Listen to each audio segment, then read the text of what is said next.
Hello student, science tuition একাডেমিতে প্রত্যেককে স্বাগত জানাই। দেখো, আমি ক্লাস 5-এর আমাদের পরিবেশ সেকেন্ড সামেটিভ এক্সামের জন্য রায় ও মার্টিন প্রশ্নবিচিত্রা 2024-এ যে প্রিভিয়াস ইয়ার কোশ্চেনগুলো দেওয়া হয়েছে সেখান থেকে প্রথম 3টি সেট সমাধান অলরেডি করে দিয়েছি এবং সেটির ভিডিও লিঙ্ক ডেসক্রিপশন বক্সে দিয়ে রাখবো, সেখান থেকে প্রয়োজন হলে তোমরা দেখে নিতে পারবে। আজকে আমি 4 নম্বর সেট সম্পর্কে আলোচনা করব। দেখো, তোমাদের 4 নম্বর সেট বার্ডওয়ান রাজ কলেজিয়েট স্কুল থেকে যে প্রশ্নটা দিয়েছে সেটা আমি সমাধান করে দেখাবো এবং তোমাদের প্রয়োজনীয় সেগুলোকে তোমরা খাতায় নোট ডাউন করে নেবে। ঠিক আছে, কেমন? চলো শুরু করি। দেখো, একের দাগের কোশ্চেন দিয়েছে, সঠিক উত্তরটি নির্বাচন করে তার নিচে দাগ দাও। দেখো, একের প্রশ্ন, প্রদত্তগুলির মধ্যে কোন জেলাটি মালভূমি অঞ্চলের মধ্যে পড়ে? কলকাতা, নদিয়া, বাঁকুড়া। দেখো, এটা কারেক্ট অ্যান্সার হয়ে যাবে বাঁকুড়া। তারপরে দেখো 2 নম্বর কোশ্চেন দিয়েছে, গঙ্গা নদী মিশেছে বঙ্গোপসাগরে, আরব সাগরে, প্রশান্ত মহাসাগরে। এটা অবশ্যই হবে বঙ্গোপসাগরে। গঙ্গা নদী গতিপথটা আগের দিন মনে হয় ভিডিওতে করানো হয়েছে, সেখানে দেখবে গঙ্গা নদী বঙ্গোপসাগরকে মিশেছে। ঠিক আছে, অর্থাৎ যদি গঙ্গা নদীর উৎস বলে তাহলে তো উত্তরাখণ্ডের গঙ্গোত্রী হিমবাহের গোমুখ হবে, আর যদি মোহনা বলে তো গঙ্গা নদী যেখানে গিয়ে শেষ হয়েছে সেটাই হচ্ছে মোহনা, তো সেটা উত্তর হবে বঙ্গোপসাগর। ঠিক আছে, তারপরে দেখো একের থেকে 3 নম্বর কোশ্চেন দিয়েছে, ঘুম রেলওয়ে স্টেশন যে জেলায় অবস্থিত তা হলো দার্জিলিং, জলপাইগুড়ি, মালদা।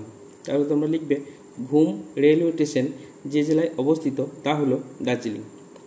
তারপর দেখো 1.4 প্রশ্ন, মাস্টারদা নামে পরিচিত ক্ষুদিরাম বসু, প্রফুল্ল চাকি, সূর্য সেন। অবশ্যই এটা হবে সূর্য সেন। মাস্টারদা নামে পরিচিত হলেন সূর্য সেন। তারপরে দেখো নেক্সট কোশ্চেন, একটি অর্থকরী পোকা হলো মশা, মাছি, মৌমাছি। তো সবাই জানো এটা, একটি অর্থকরী পোকা হলো মৌমাছি। তারপরে দেখো 2 দাগে বলেছে বাম স্তম্ভ ও ডান স্তম্ভ মিলিয়ে লেখো।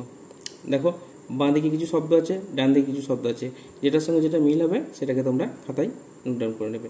ঠিক আছে, দেখো প্রথমে দিয়েছে জৈব সার, তারপর দিয়েছে কীটনাশক, বাঁশের কেল্লা, সতীদাহ প্রতারদ, খনিজ সম্পদ। এবার দেখো এদিকে দিয়েছে তিতুমির, কয়লা, রাজা রামমোহন রায়, গোবর, নিমতেল। দেখো জৈব সারের সঙ্গে এগুলোর মধ্যে কোনটা মিল যাচ্ছে? জৈব সারের সঙ্গে মিল হচ্ছে গোবর। তারপরে দেখো কীটনাশক, কীটনাশক কি?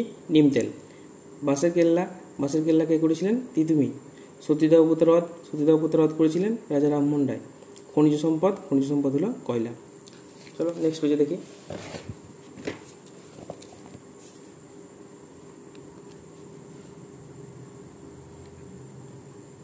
এবার দেখো 3 থেকে বলেছে এক কথায় উত্তর দাও, যে কোনো 5টি।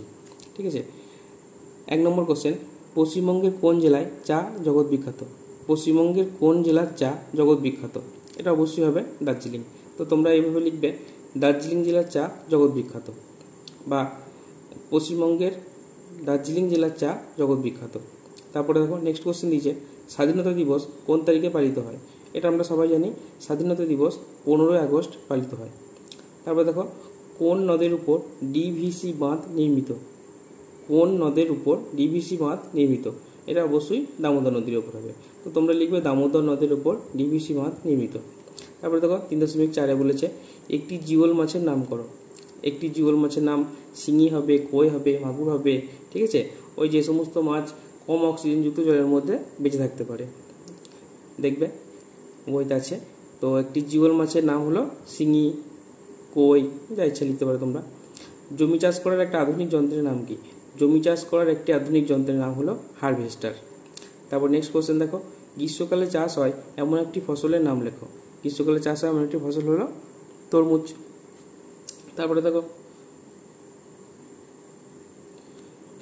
4 থেকে বলেছে নিচের বাক্যগুলি সত্য বা মিথ্যা লেখো। অর্থাৎ নিচের 3খানা বাক্য দেওয়া আছে, যেটা তোমার মানে পড়ে মনে হবে যেটা সত্য সেটাকে লিখবে সত্য, আর যেটা মিথ্যা সেটাকে পাশে লিখবো মিথ্যা। তো দেখো সার্ডিন একটি সামুদ্রিক মাছ, অবশ্যই সার্ডিন তো একটা সামুদ্রিক মাছই বটে, তো এটি বাক্যটা সত্য। দেখো 2 নম্বরে দিয়েছে দার্জিলিং জেলার প্রধান ফসল ধান। এটা কোনোদিন হতে পারে না, এটা মিথ্যা, কারণ আমরা জানি, সবাই জানি দার্জিলিং জেলার প্রধান ফসল কি? চা। তারপরে দেখো 4.3 এটা কি দিয়েছে, আদিম যুগের পুরুষেরা ঘর সামলাতো আর মেয়েরা শিকার করতো। এটা মিথ্যা, কারণ ওই আদিম যুগের পুরুষেরা কি করতো, পুরুষেরাই শিকার করতে শিখতো, তো সেটা তো দেওয়া নেই, দেওয়া আছে মহিলারা শিকার করতে শিখতো, তো এটা মিথ্যা হবে। তারপরে দেখো 5 দাগের কোশ্চেনগুলো কি দিয়েছে, যে কোনো একটি প্রশ্ন উত্তর দাও, প্রশ্নের মান হচ্ছে 2। এরকম খাতায় এটা লিখে দিয়েছি, দেখিয়ে দাও। প্রথমে কিছু ডিভিসির পুরো নাম কি, এটা হবে ডিভিসির পুরো নাম হবে দামোদর, ভিতে ভ্যালি, সিতে কর্পোরেশন। ডিতে দামোদর, ভিতে ভ্যালি, সিতে কর্পোরেশন। ঠিক আছে, আমি খাতায় লিখে দিয়েছি, দেখো।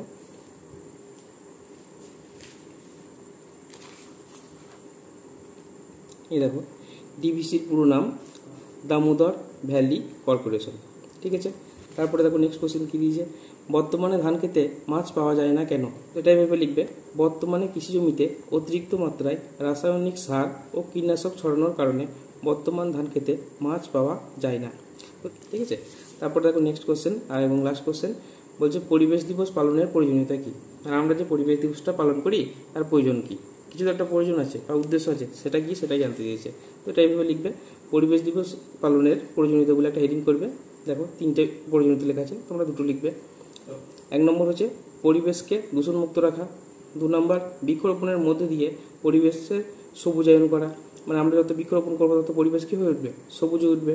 আর 3 নম্বর হচ্ছে জনসাধারণকে পরিবেশ সম্পর্কে সচেতন করা, মানে পরিবেশ দিবস প্রয়োজনের মধ্যে দিয়ে জনসাধারণকে সচেতন করা হয়। ঠিক আছে, তো এই ছিল আজকের আমাদের পরিবেশ থেকে 4 নম্বর সেটটা। পরবর্তীতে আবার 5 নম্বর সেট ভিডিও বানিয়ে আমি আপলোড করে দেবো, তোমরা সঙ্গে থেকো, চ্যানেলটিকে লাইক এবং সাবস্ক্রাইব করে। সব প্রত্যেকে ভালো থেকো, সুস্থ থেকো, থ্যাংক ইউ।